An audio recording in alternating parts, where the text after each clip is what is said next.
Assalamualaikum warahmatullahi wabarakatuh. Kembali lagi di RMB Mistis. Dan pada video kali ini, portal RMB akan menceritakan kisah pinggir kota dalam kemasan cerita misteri. Cerita kali ini saya akan melanjutkan cerita yang tadi, cerita yang berjudul Bersekutu dengan Setan. Lalu seperti apa kisah selengkapnya? Langsung saja dan selamat mendengarkan.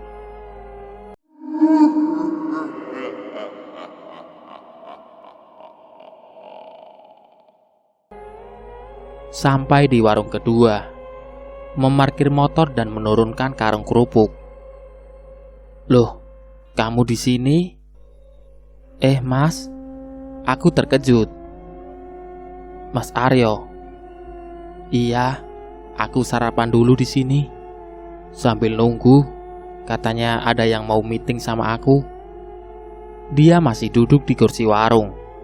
Terlihat ia sedang menyantap hidangan pecel dengan lauk ayam goreng dan secangkir teh hangat. Oh, aku mengantar kerupuk, Mas.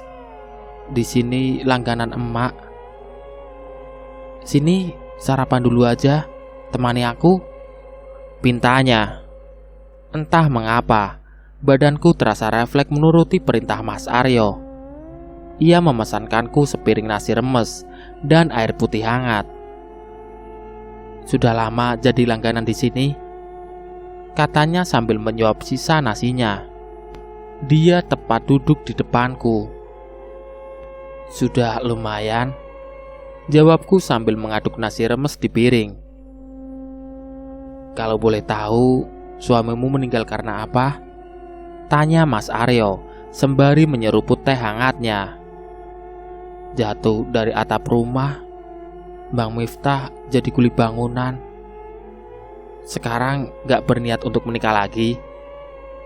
Kan masih muda. Hehe. Dia memperlihatkan barisan giginya yang besar dan rapi. Belum terpikir, Mas. Masih senang membantu emak dulu. Cukup lama kami mengobrol hingga tak terasa makanan yang kami pesan sudah ludes. Mas Aryo asik, suka diajak bercanda dan bertukar pikiran. Orang yang kritis dan berwibawa. Aku kagum padanya. Aku jemput ya. SMS masuk dari ponselku. Ya, dari Mas Aryo. Entah dari mana asal mulanya. Hubungan kami semakin intens. Aku menyadari bahwa posisi ini sangat berdosa. Karena menjalin suatu hubungan dengan Mas Aryo yang masih berstatus sebagai suami Desi. Mas Aryo bilang bahwa Desi sudah lama sakit kista di bagian rahimnya, sehingga sulit untuk mendapatkan anak. Setiap pulang kerja, Mas Aryo mampir ke rumah emak membawakan martabak, pisang keju, atau cemilan lainnya. Berulang kali emak dan Riani memperingatkanku bahwa tindakan ini salah besar. Tapi mungkin di sisi lain, aku merasakan ada sebuah getaran cinta yang tumbuh kembali semenjak ditinggal Bang Miftah. Tak jarang aku dan Mas Aryo pergi makan malam berdua di sebuah kafe. Mas Aryo termasuk orang yang sibuk, jadi tidak sulit baginya untuk berbohong kepada Desi. Kenapa Desi nggak operasi saja, Mas? Tanyaku pada Mas Aryo. Sudah 2 kali, tapi entah kenapa penyakitnya tak kunjung sembuh. Pakai cara alternatif juga sudah. Jelas Mas Aryo. Jika dilihat dari sifatnya, Mas Aryo sangat mencintai Desi. Apapun kondisi Desi, dia masih setia mendampinginya berobat ke rumah sakit. Aku sedikit cemburu. Berbulan-bulan menjalani hubungan gelap bersama Mas Aryo membuatku tak tahan dengan status seperti ini. Aku ingin minta penjelasan tentang hubungan ini. Mas, malam ini jemput ya. Aku mengirimkan pesan padanya. Gak bisa, Lis. Malam ini jadwal kontrol Desi. Balasnya.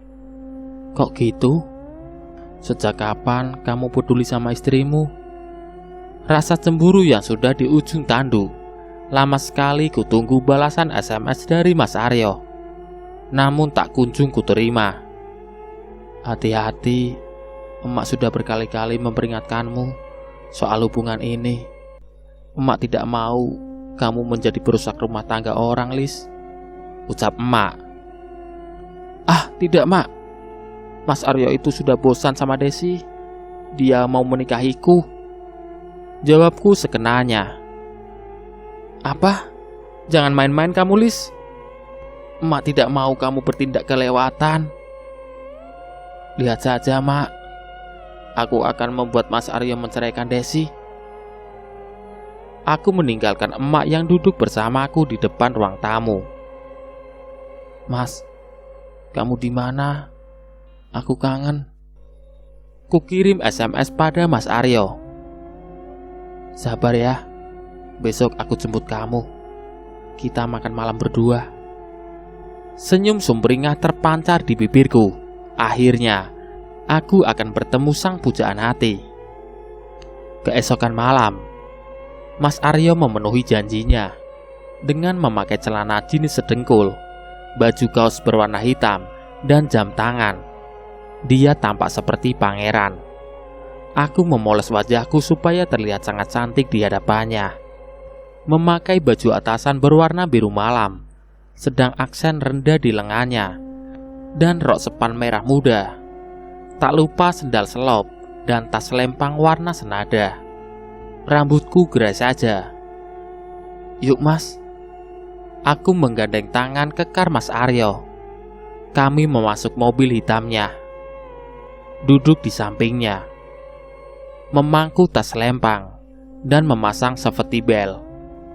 Kami menuju di sebuah kafe. Rata-rata pengunjungnya adalah kaum elit. Terlihat dari mobil-mobil yang terparkir rapi dan dari pakaian mereka yang branded. Kamu pesan apa? Seafood udang aja sama orange juice, kataku sembari membuka-buka buku menu. Pastanya 1, seafood udang 1, minumnya orange juice dan mocha float, ujar Mas Aryo pada pelayan kafenya. Mas, aku mau tanya sesuatu, ucapku. Apa? Mas Aryo melepaskan ponsel yang sedari tadi dilihatnya. Aku ingin kejelasan dalam hubungan kita, Mas. Maksudnya? Dia mengernyitkan dahi.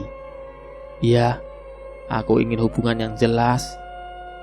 Selama ini kita sudah menghabiskan banyak waktu berdua, dan kurasa aku mencintaimu. Hah? Yang benar saja kamu, Lis. Dia seolah tidak percaya. Benar, Mas. Aku mencintaimu. Aku ingin menjadi istrimu. Apa? Istriku? Bagaimana dengan Desi? Ya, kau tinggal menceraikannya saja, Mas. Lalu menikah denganku. Gampang kan? Gampang? Semudah itu menurutmu? Dia semakin membuatku kesal. Mas, aku serius, bentak aku. Ya, aku juga serius. Tapi bagaimana dengan Desi? Dia tidak bisa hidup tanpa aku. Aku satu-satunya penyemangat hidupnya. Jelasnya. Ya kan, lama-kelamaan nanti dia juga bisa bangkit sendiri. Mau sampai kapan kamu terus bersamanya, yang tidak bisa memberimu seorang anak? Aku sungguh kesal padanya. Apa kamu menjamin akan memberiku anak? Hamil pun kamu tidak pernah. Mas, aku tidak mau kamu permainkan seperti ini. Aku juga punya hati. Lagi-lagi aku membentaknya. Siapa yang permainkan kamu? Aku sayang padamu, tapi tidak untuk memilikimu, ungkapnya. Darahku semakin naik saja mendengar ucapan-ucapan yang keluar dari mulut Mas Aryo. Lihat saja, aku akan membuatmu menikahiku. Niatku untuk mendapatkan Mas Aryo sudah bulat. Dia berhasil membuatku nyaman di sampingnya. Dengan sosoknya yang begitu menawan, kenapa Desi itu tidak cepat mati saja? Agar aku bisa segera dinikahi oleh Mas Aryo. Sudah tahu dia itu hanya parasit di hidup Mas Aryo, masih saja mencari belas kasihan. Setauku, Desi adalah wanita yang taat agama. Selain waktu mengantarkan Riani tempo hari, aku juga sempat bertemu dengannya di suatu pusat perbelanjaan. Dandanannya lusuh, sama sekali tidak menggambarkan bahwa dia itu istri seorang manajer. Berbeda jauh denganku, apalagi semenjak tinggal di rumah emak.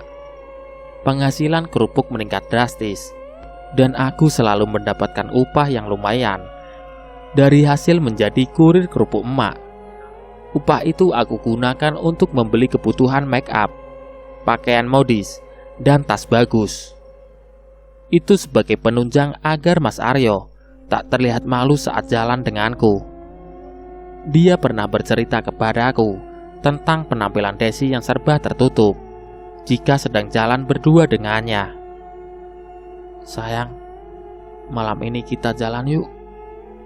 Kukirim pesan singkat pada sang pujaan hati. Lama sekali menunggu balasannya. Tiba-tiba ponselku berdering. Ada nama Mas Aryo memanggil. Dengan gembira ku angkat telepon darinya. "Assalamualaikum, Mas." "Waalaikumsalam, Lis." Jawabnya di sana. "Ada apa, Mas?"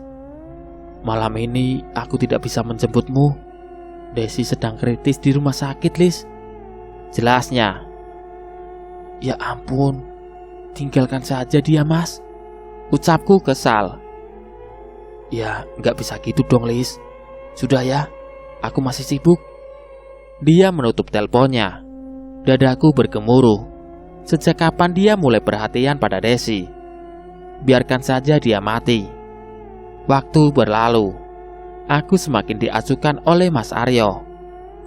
Dia membuatku semakin ingin memilikinya secepat mungkin. "Berapa, Pak?" 13.000, Mbak." Aku menyodorkan uang pecahan 5 ribuan 3 lembar kepada si penjual es kelapa sore itu. Duduk sendirian di pinggir jalan raya, menikmati segarnya es kelapa dengan campuran sirup merah itu. Membuka ponsel dan membaca ulang isi pesan yang pernah kukirim pada Mas Aryo. Kata-kata romantisnya membuatku luluh dan senyum-senyum sendiri. Melihat beberapa foto kami berdua, mesra sekali. Teringat saat aku ingin mencium bibirnya. Dia mengelak. Dia bilang belum saatnya. Kami hanya sebatas pegangan tangan saja, tidak lebih. Di seberang kursi kedai ini, aku tak sengaja mendengar pembicaraan mereka. Dua orang wanita yang perkiraan usianya tak jauh berbeda denganku. Dengan berpura-pura melihat ponsel, sedikit demi sedikit aku menguping pembicaraan mereka. Kedua wanita itu sedang membicarakan tentang temannya yang terkena santet oleh mantan kekasihnya, hingga ia jatuh sakit dan tak kunjung sembuh. Entah setan mana yang merasuki. Tiba-tiba aku ingin mencoba hal itu, melakukannya pada Mas Aryo dan Desi. Aku semakin mantap dan bersemangat. Segera ku habiskan es degan di hadapanku dan beranjak pergi, meninggalkan kedua wanita dan kedai itu. Di jalan, aku semakin penasaran ingin mencoba jasa santet untuk mendapatkan Mas Aryo. Aku mencari informasi tentang dukun yang bisa mengirim santet dan guna-guna pada seseorang. Di sela waktu mengantar kerupuk, aku bertanya pada penjaga warung maupun orang-orang terdekat. Berdalih ingin mengobati sakit, aku menanyakan keberadaan sang dukun santet. Cukup lama, hingga aku mendapatkan informasi tentang keberadaan Ki Handi, seorang paranormal. Selama itu juga, aku dan Mas Aryo masih saling berhubungan baik. Kini sudah kudapatkan alamat lengkap rumah Ki Handi. Aku tidak tahu di mana alamat itu berada. nampaknya di suatu tempat yang lumayan jauh. Tidak ada nomor ponsel yang bisa dihubungi, hanya bermodalkan tulisan di secari kertas. Aku memberanikan diri berangkat menuju desa itu. Pamit pada emak ingin mengunjungi saudara jauh Bang Miftah. Tentu saja aku berbohong. Mengendarai motor sendiri, membawa tas lempang berisikan jas hujan. Di perjalanan, aku masih sering melihat sosok wanita berbaju merah dengan rok hitam selalu membuntutiku. Aku sudah terbiasa dengan sosoknya. Dia menampakkan diri sekilas-kilas dan masih tetap dengan posisi membelakangiku. Bertanya alamat kepada orang-orang sekitar. Memberhentikan motorku, memberanikan diri menanyakan rumah Ki Handi. Di sebuah rumah kayu beratapkan seng yang sudah berkarat, semacam pondok di tengah sawah. Di halamannya terdapat jaring persegi sebagai kandang itik miliknya. Sepertinya rumah itu tidak dialiri listrik karena tak ada kabel yang melintasi atas rumahnya. Aku diantarkan oleh seorang ibu parubaya yang tahu rumahnya Ki Handi. Ibu itu mengantarkanku sampai pinggir sawah saja dan menunjukkan rumahnya. Jalan yang licin khas tanah persawahan sedikit mengganggu keseimbanganku saat berjalan.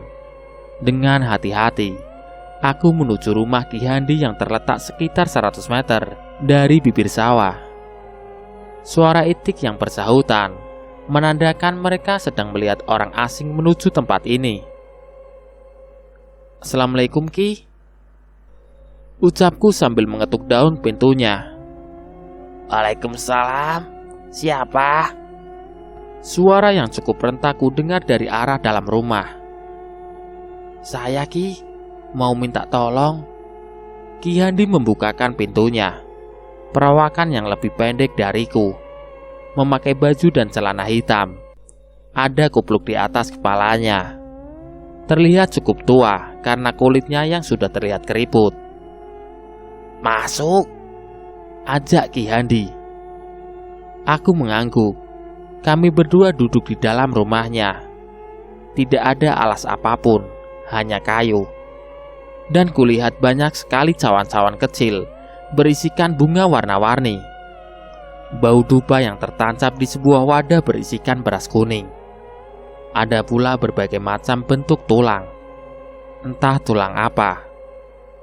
Belum lagi dinding gubuk ini banyak tengkorak kepala hewan bergantungan. Bulu kuduku berdiri. "Ada apa?" Ki Handi membuka percakapan kami. "Anu Ki, saya mau minta tolong sama Aki. Saya mau mendapatkan hati seseorang." Jelasku. Ki Handi mengangguk sambil mengelus jenggotnya yang mulai memutih. "Iya, saya paham. Mau pakai metode apa?" kata Ki Handi. "Adanya apa saja Ki?" "Ya terserah kamu. Mau yang mana? Semua ada di sini." Jelas Ki Handi. "Santet bisa?" "Kamu kesini bawa adik atau kakakmu?" Ki Handi bertanya. Aku celingukan. Tidak bawa siapa-siapa Ki. Hanya saya sendirian." Jawabku gugup. "Oh, dia tidak suka kamu kemari. Dia bilang sama saya." Aku semakin terheran-heran. Mungkinkah sosok wanita yang berbaju merah itu? Ki Handi mengambil sebuah buhul, alias boneka yang berbentuk seperti manusia, berwarna coklat, seperti terbuat dari lilitan serat kayu. Mulutnya komat kamit seperti membaca beberapa mantra. Matanya terpejam. Sesekali ia tiupkan hembusan nafas ke boneka itu. Agak merinding melihat aktivitas Ki Handi yang duduk di hadapanku. Hati kecilku sebenarnya ragu melakukan hal ini. Tapi di sisi lain, aku ingin mendapatkan Mas Aryo tanpa hambatan apapun. Bulu kuduk yang sedari tadi berdiri. aku bisa merasakan sosok wanita berbaju merah itu ada di dekatku, tapi tak bisa melihatnya. Siapa nama wanita yang kau maksud? Ucap Ki Handi sambil memejamkan matanya. Desi Ki. Jawabku gugup. Aku terus memperhatikan gerak-gerik Ki Handi yang memegangi boneka itu. Ia celupkan boneka itu ke dalam cawan berisi air dan mahkota bunga berwarna merah dan beberapa melati. Sudah, katanya. Sudah apanya Ki?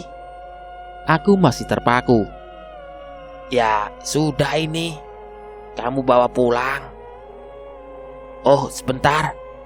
Ki Handi masuk ke dalam kamarnya, meninggalkan aku sendiri di ruang yang mistis ini. Ini, bawa ini juga. Ki Handi menyodorkan secari kertas berisi tulisan yang perlu kuucapkan. Ini bacaan apa Ki? Tanyaku. Ini mantranya. Baca mantra ini sambil membayangkan wajah wanita itu. Kamu juga bisa menusuk tubuh boneka itu dengan ini. Ki Handi menyerahkan sebuah jarum besar berwarna silver. Lakukan hal ini apabila malam tanggal 14 saat bulan purnama tepat tengah malam. Dan jangan pernah kamu urungkan niatmu, karena kamu sudah masuk kontrak. Jelasnya. Kontrak? Kontrak apa Ki? Tanyaku penasaran. Ya, kontrakmu dengan boneka ini. Aku mengembuskan nafas. Sejauh ini aku melangkah demi mendapatkan Mas Aryo. Masa bodoh. Sudah terlanjur. Ingat, wanita yang kamu bawa, dia tidak suka kamu melakukan ini.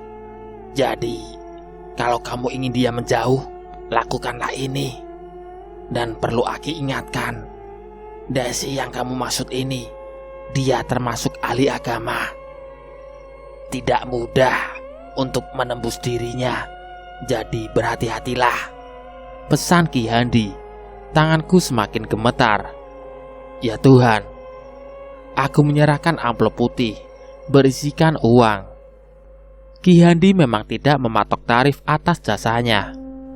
Pulang dengan membawa boneka mistis ini membuatku tak tenang di perjalanan. Aku merasa banyak sekali yang membuntuti. Terkadang mereka memperlihatkan wujudnya. Ada beberapa yang buruk rupa, dan bahkan bagian tubuhnya sudah tak lengkap lagi. Sesekali aku memberhentikan motor hanya untuk mengusap-usap mataku. Mungkin hanya halusinasiku saja, tapi tidak. Mereka benar-benar mengikutiku. Kuberanikan diri dan menahan teriakan sekuat tenaga. Bau anjir darah sepanjang jalanan tercium. Aku di antara sadar atau tidak. Sepertinya motor yang kukendarai melayang sendiri. Perutku agak mual setelah melihat berbagai macam bentuk rupa makhluk halus yang tidak karuan. Tidak pernah sebelumnya aku melihat yang sebanyak ini. Menyisir jalanan hingga tiba di rumah. Kondisi tubuh sangat lelah dan ngantuk sekali. Assalamualaikum. Aku mengetuk pintu rumah. Assalamualaikum. Beberapa kali ku ketuk, namun tak ada jawaban. Kemana perginya emak dan Riani? Biasanya jam segini mereka masih asyik menonton televisi. Aku mencoba mengintip di jendela teras, namun sudah tertutup gorden. Lampu teras pun mati. Ada apa ini? Kemana mereka? Kurogoh tas, mengambil ponsel dan mencoba untuk menelpon Riani. Tidak aktif. Tumben sekali. Aku duduk di kursi teras sambil menunggu mereka membukakan pintu. Jam berganti hingga tiba hampir tengah malam. Lagi-lagi ku coba mengetuk pintu dan berteriak. Tapi sama, tidak ada jawaban. Lelah badanku tak bisa tertahankan. Aku berbaring di ubin teras dengan beralaskan bantal dari tasku. menutupi badan dengan jaket. Ah, sial sekali hari ini. Sudah dilihatkan makhluk halus yang buruk rupa. Rumah tak ada orangnya. Semilir angin malam yang menerpa wajah seakan mengelus mesra pipi dan membuatku terlelap tidur. Antara sadar atau tidak, aku seperti melayang menuju ke sebuah singgasana yang sangat indah. Di sekitarnya ditumbuhi aneka bunga berwarna-warni. Bau semerbak memenuhi rongga hidungku. Di dalam hatiku bertanya-tanya, di manakah ini? Tempat yang sangat asing bagiku. Aku berjalan menuju ke arah depan. Bisa ku rasakan di sekeliling. Banyak sekali makhluk-makhluk halus tak berkaki. Mereka seakan melayang. Dan saat melihat kaki, aku pun melayang. Aneh.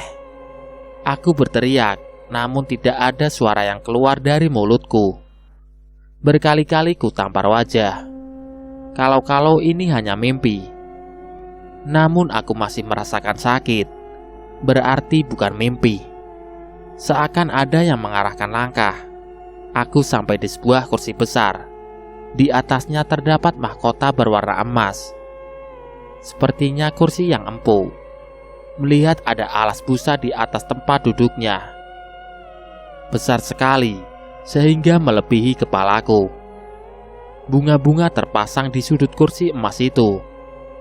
Tidak ada siapa-siapa. Aku berusaha memalingkan tubuh, namun tidak bisa. Dalam sekejap, ada sesosok wanita bergaun hijau memakai konde, mengenakan selendang berwarna hijau muda, dengan hiasan bunga melati di atas kepalanya. Berwajah cantik, dan gaunnya menutupi kakinya. Siapa wanita itu? Aku masih tidak bisa mengeluarkan kata-kata. Lidah dan mulutku terasa terkunci sangat kuat. Kamu akan menjadi hambaku, ucap wanita itu. Hamba? Apa maksudnya? Tiba-tiba pandanganku gelap, tubuhku jatuh. Aku tak sadarkan diri. Mbak, bangun mbak. Aku merasa ada yang menggoyang-goyangkan tubuhku.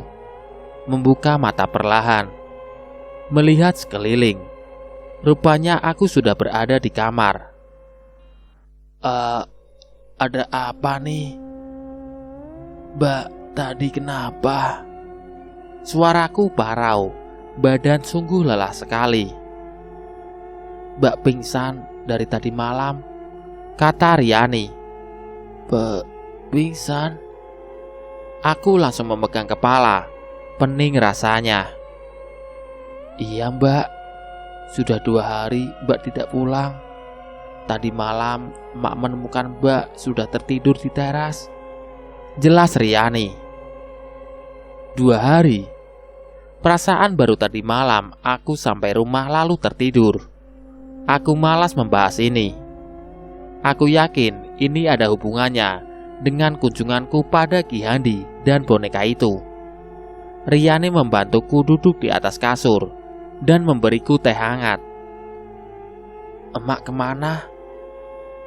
Emak ke rumah Pak Ramli. Takut kalau mbak ada apa-apa. Jadi emak meminta bantuan pada Pak Ramli. Pak Ramli adalah tetangga emak dan sudah dianggap seperti saudara sendiri. Suara orang ramai berdatangan masuk ke rumah. Emak dalam kondisi menangis, langsung menuju ke dalam kamarku. Ya Allah Gusti, alhamdulillah kamu sudah sadar, Lis. Emak memelukku. Kerumunan para lelaki yang datang membuat sumpek kamarku. Di antara mereka ada Pak Ramli. Atas permintaan emak, mereka semua pulang ke rumahnya masing-masing meninggalkan aku, emak dan Riani. Emak mengambilkan makan siang dan menyuapiku. Akhir-akhir ini kamu bertingkah aneh, Lis. Ada apa sebenarnya? Tanya emak sambil menyuapiku. Mak, Lis boleh tanya sesuatu? Iya, katakanlah. Siapa sosok wanita berbaju merah dan memakai rok hitam itu, Mak? Emak terdiam, menghentikan gerakannya memegang sendok dan menghela nafas. Dia kakak emak yang paling tua. Dia meninggal karena terkena guna-guna yang ia tunjukkan kepada selingkuhan suaminya. Aku terkejut. Pantas saja dia tidak suka saat aku berkunjung ke rumah Ki Handi kemarin. Emak bilang Bude meninggal karena sakit. Tanyaku penasaran. Iya, memang sakit. Sakit yang tak kunjung sembuh. Karena ilmu guna-gunanya menjadi senjata makan tuan, dia sudah tidak bisa memberikan tumbal lagi kepada setan yang menjeratnya. Jantungku berdebar, darahku berdesir, dan keringat dinginku bercucuran. Inikah yang dimaksud kontrak oleh Ki Handi? Malam bulan purnama tiba. Sore tadi aku sudah membeli sesajen untuk ritual malam ini. Aku sungguh mantap untuk mendapatkan hati Mas Aryo dan membuat Desi semakin cepat menghadap Tuhan. Aku tidak tidur malam itu karena takut akan terlewat jam 12. Sambil menelpon Mas Aryo demi membunuh rasa kantuk yang sedari tadi kutahan. Melepas rindu dengannya yang sudah lama tak berjumpa. Sebentar lagi kamu akan menjadi suamiku, Mas. Emak dan Riani sudah tertidur lelap. Aku memulai ritualnya. Kubuka secari kertas dari Ki Handi, kemudian membacanya dengan sungguh-sungguh. Hawa panas menyelimuti seluruh ruangan kamarku. Jantungku berdegup kencang. Dengan teliti, aku membaca mantranya. Membayangkan wajah Desi dengan fokus. Memegang boneka itu di tanganku. Aku menusuk boneka itu di bagian kakinya. Berulang kali kulakukan tusukan itu menggunakan jarum yang diberi oleh Ki Handi. Aku sebenarnya tak yakin ini akan langsung mengenai Desi. Tapi siapa yang meragukan kekuatan seperti ini? Aku berusaha meyakinkan diriku. Mas, malam ini kita jalan yuk. Sudah lama kita tidak berkencan. Ajakku sewaktu bertemu Mas Aryo di sebuah kedai siang itu. Maaf Lis, malam ini aku tidak bisa. Jawabnya. Kenapa? Kamu sibuk? Desi sakit lagi. Entah kenapa kakinya mendadak lumpuh. Terlihat raut wajah sedih Mas Aryo. Mataku terbelalak. Benarkah ini terjadi? Loh, memangnya kenapa, Mas? Aku tidak tahu.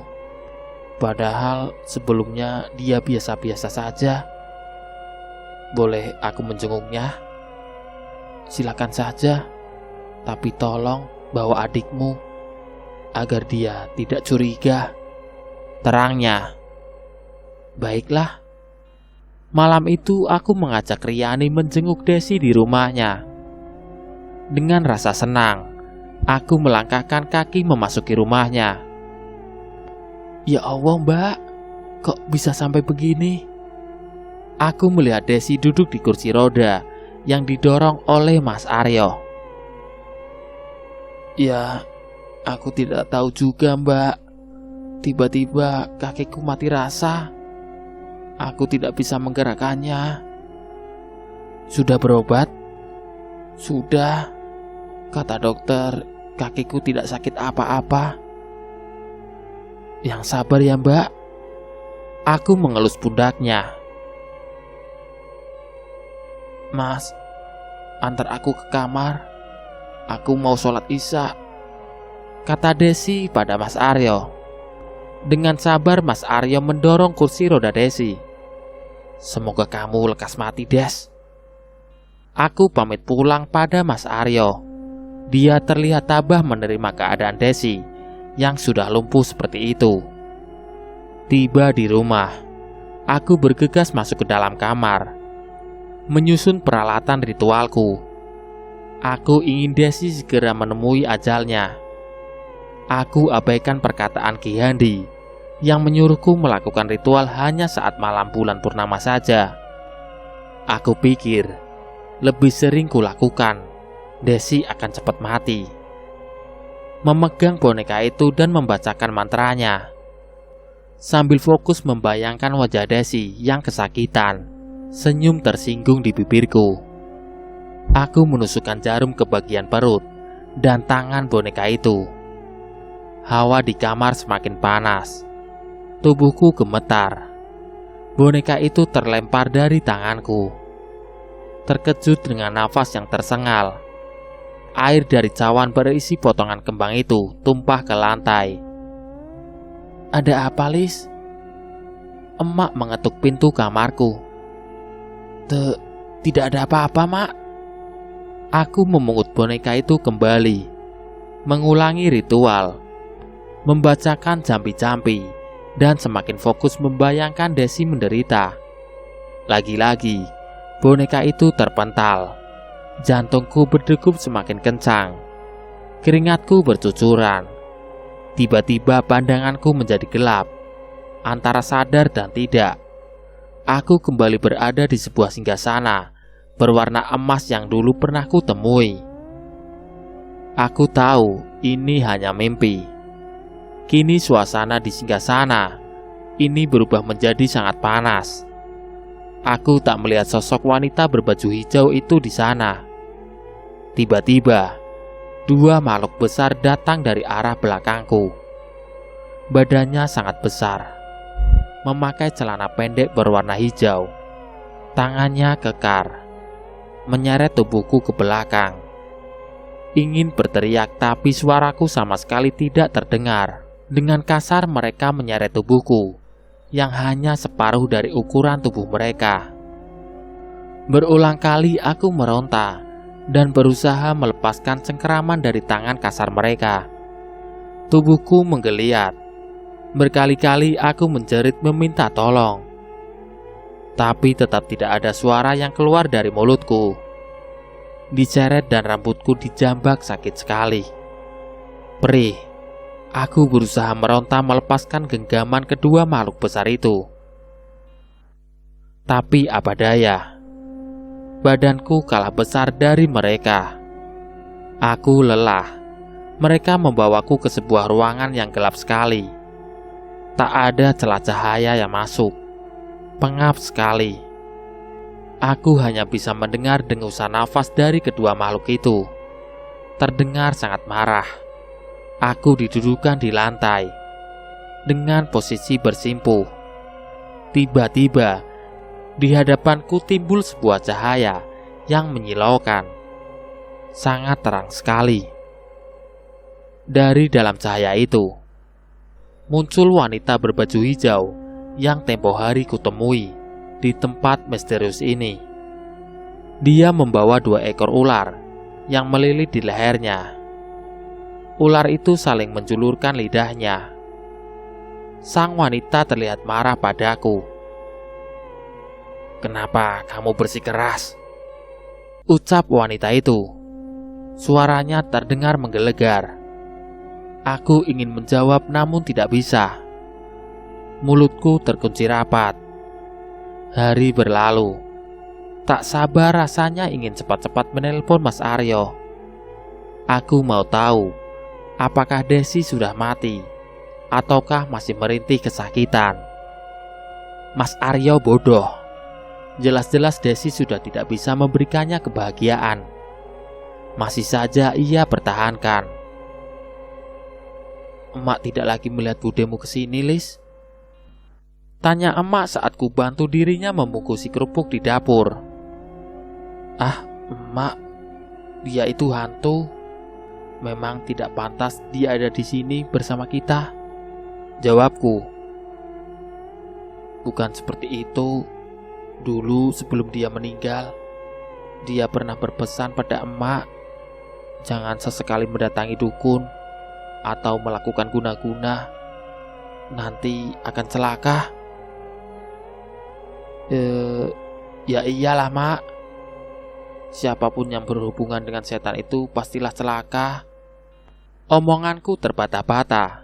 Lagi pula, siapa yang percaya dengan senjata makan tuan? Seperti yang kebanyakan orang lakukan, mereka sukses menjalani ritual santet dan mendapatkan apa yang ia mau. Aku meninggalkan emak di dapur. Segera ku ambil ponsel dan menelpon Mas Aryo. Lama sekali tidak ada jawaban, sampai ku telepon berulang-ulang.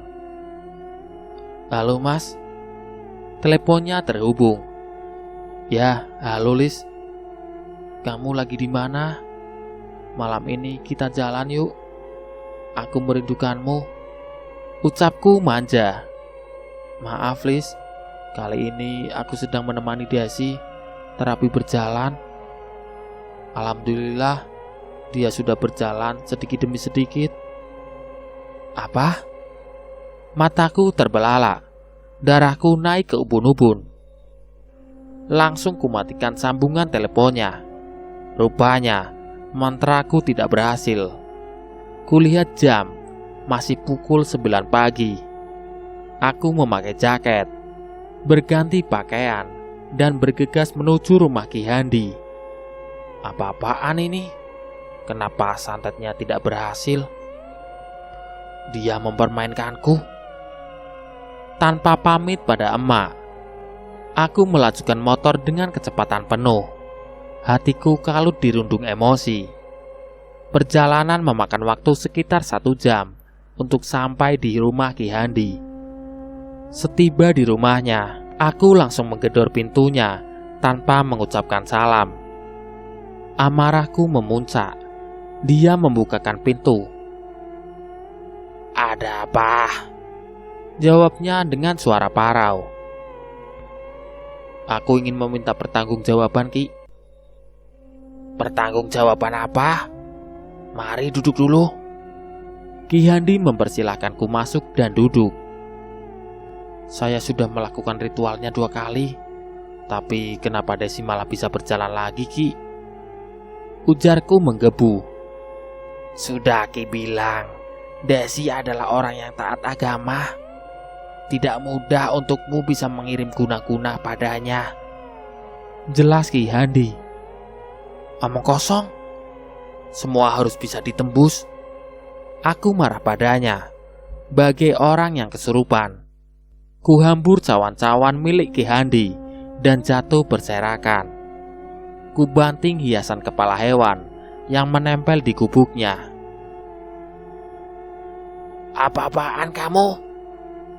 Lihat Ki, aku akan membuat Desi mati. Ambisi kini menyelimuti diriku. Panas menyelimuti badanku. Kau akan membuat mereka marah. Ah, persetan. Aku pergi dari rumah Ki Handi dengan emosi yang memuncak. Tiba di rumah, aku langsung memasuki kamar menggelar peralatan sajen untuk ritual kembali. Aku berusaha fokus dan tenang dalam membacakan mantra. Kali ini, aku menusuk di semua bagian boneka itu. Aku berharap Desi semakin merintih kesakitan dan akhirnya mati. Boneka itu terpental lagi.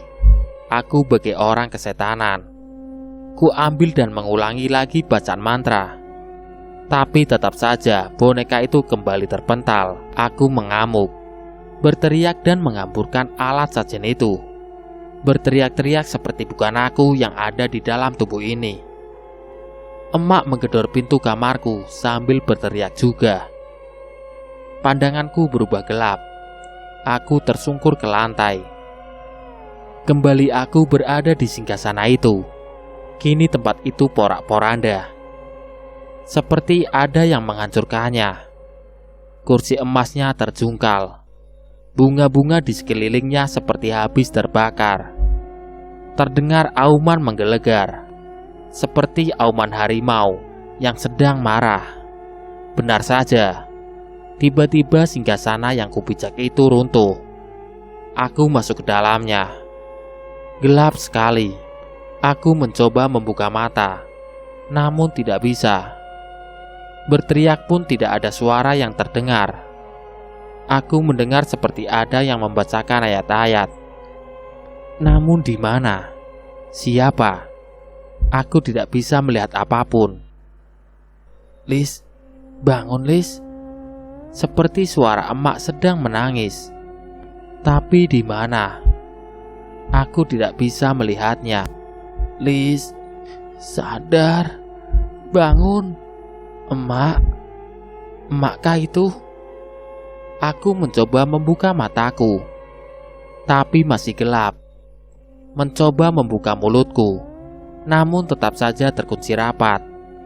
Yang bisa ku dengar adalah suara eranganku.